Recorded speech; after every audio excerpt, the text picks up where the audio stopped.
Super bate-papo!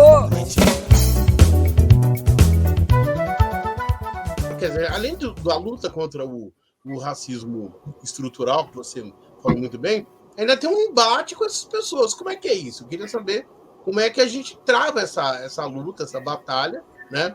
Porque eu já ouvi gente aí dos partidos que falam em representação negra, que temos que ter deputados negros, temos que ter parlamentares negros, mas, na verdade, a serviço de interesses que são contra os próprios afrodescendentes, né?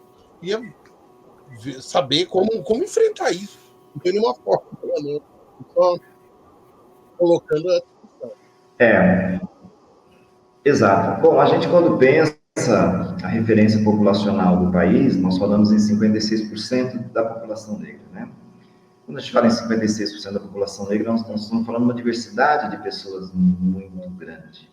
Então, nós temos negros diversos, né? De todas olhares, setores, tudo mais. Então, nós precisamos também entender que essa diversidade negra, ela é uma realidade. Né? Nós temos muito negros de direita, como vocês sabem, né?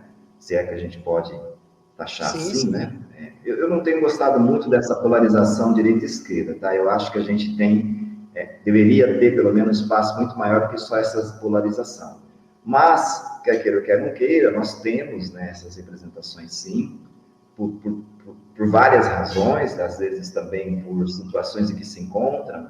Nós pegamos, por exemplo, um pouco aí, um referencial que eu vou dar, né?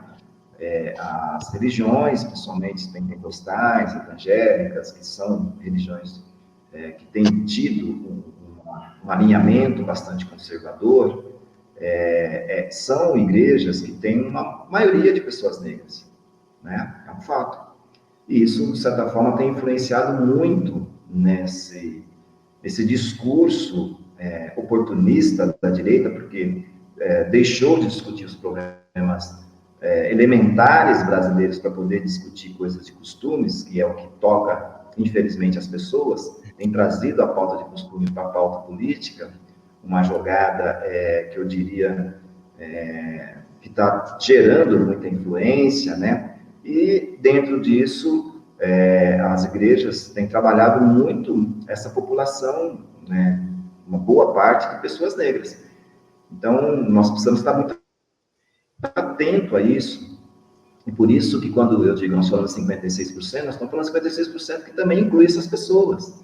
Porque, apesar de elas terem um pensamento conservador, apesar de elas terem sido seduzidas por esse discurso idiota, ao meu ver, de costumes, e está levando esse debate para um lado errado, né, em relação ao ganho do voto, e tem influenciado a decisão final de quem está sendo eleito. Mas se você pegar uma boa base dessas igrejas evangélicas que estão elegendo seus representantes, não são negros. A maioria dos evangélicos que estão sendo eleitos não são negros. E alguns que são ainda também trazem, né, digamos assim, esse espectro conservador. Dei só uma referência para pensar essa influência desse conservadorismo, mas, ao mesmo tempo, dizer que mesmo esse evangélico que estiver na rua, que for abordado, não estou querendo generalizar aqui, mas for abordado por uma polícia racista, ele vai ser abordado por ser negro também.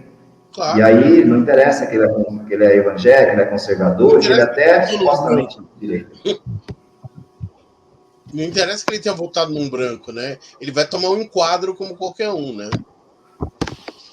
Exatamente. Quando ele for fazer a disputa dentro do mercado de trabalho, ele vai ser discriminado, como é praxe, não é?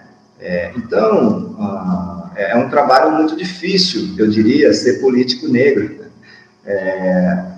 conectado, né, com a defesa das premissas da população negra. É muito difícil, porque a gente também tem que compreender esses fatores, né, que levam a uma boa parte da população que não tem a compreensão política dessa situação e acaba trabalhando contra si mesmo, né? Então, é uma situação bastante complicada. Só que eu acho que a gente precisa ter essa compreensão e não fazer inimigo entre nós. Se tem uma coisa que eu percebo dentro dessa situação política, e é algo que eu até falo sempre aqui com o meu parceiro, né, o Wilson, o Chico, que a gente não deve cair nessa armadilha é que o racismo é um crime perfeito aqui no nosso país, né? Ele é um crime histórico, ele tem um resultado. Eu não entendi. O racismo é um crime perfeito. É um crime perfeito. Isso. Porque ele consegue ter uma tipificação objetiva, consegue ter um resultado e ele gera uma dúvida. Ao final, quando o crime está praticado, ele gera uma dúvida. Por quê? Porque o próprio racista faz com que a população negra acredite que ela é desunida e por isso que ela não resolve o problema deles. Se você abordar muito dos negros do país e tocar na questão racial, eles próprios vão estar sempre dizendo, não, a gente precisa ser unido, a gente precisa unir. Ao final, ele traz para si o problema que não é dele, né? Então, por isso que eu digo é um crime perfeito, porque traz a dúvida para nós mesmos, como se a gente tivesse culpa nesse resultado que a gente não tem, né?